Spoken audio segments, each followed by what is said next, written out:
ఇదిగో అత్తమ్మ టిఫిన్. ఇప్పుడు టైం ఎంత అయిందమ్మా? అది అయింది అత్తమ్మ. అమ్మా ఇప్పుడు టైం ఎంత అయింది? ఇప్పుడు పెట్టావు. పొద్దున్నే తినే అలవాటు నాకుంది కదా, మీ ఇంటికాడ నడిచినట్టు మాకు నడవదమ్మా, మాకు పొద్దున్నే పెట్టాలి. సరే అత్తమ్మ, అలాగే పొద్దున్నే పెడతాను మీకు టిఫిన్. అత్తమ్మ అత్తమ్మ ఏమిటే? ఇదిగో అత్తమ్మ టిఫిన్.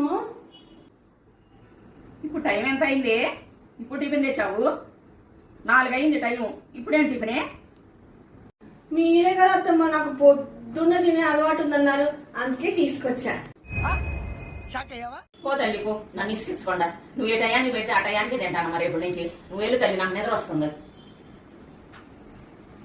ఏదో ఒక రోజు ఏదో పనిలో లేట్ అవుతుంది, దానికి మీ ఇంటికి నడిచినట్టు మా ఇంటికి నడవదా? ఇక పిల్లలకి బాక్సులు ఏ పనులు చేసుకోవద్దు అనమాట.